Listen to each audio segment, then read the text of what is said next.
The next hardware component of the PLC is the programming terminal device, and these programming terminal devices actually are used to modify or enter the program inside the CPU modules.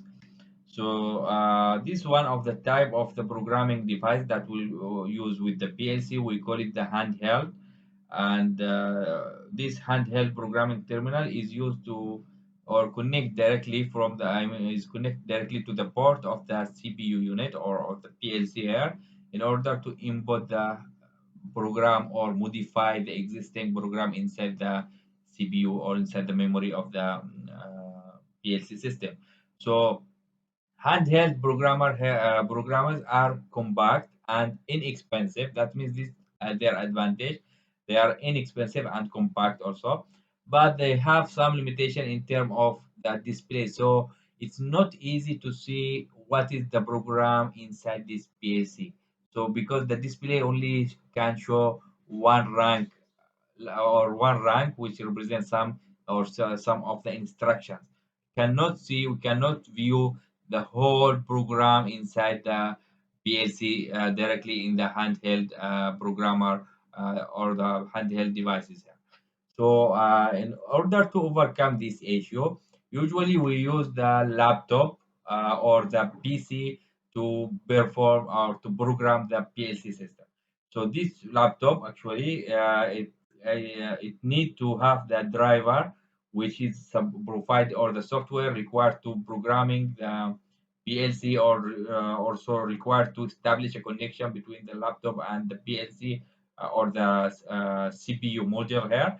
So this software actually is provided by the company. It's like the driver when you connect any hardware to your laptop, for example, like printer or any other devices to your laptop, you need to define this device on your laptop. So this software actually used to define the PLC inside your laptop. Then this laptop can go through the program and modify the program inside the CPU module and inside the memory, and also can upload new program or keep a copy of the program inside the laptop and so on.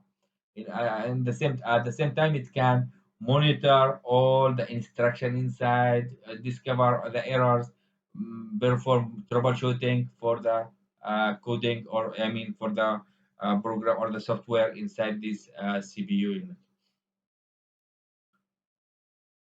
We have also recording and retrieving data devices like the so usually this is how the program inside the PLCs looks like. As we said before, it's not a coding. In the PLC here, we are not going to use coding. We use such instructions, especially for the ladder logic program or ladder logic software here. We just use instructions. Each instruction represents some input or output, in addition to some timer, some for sequence output, or for also like we see before for the scaling unit and so on. So it's come like blocks or instructions.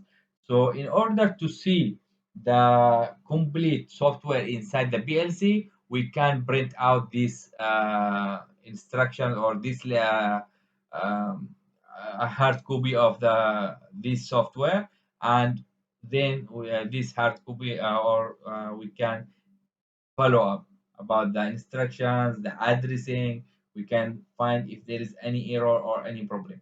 I mean, if we want to use a printout or copy or hard copy, but also it's we can go through the software using the laptop to display the different part of the software. Another, we can also keep a copy here.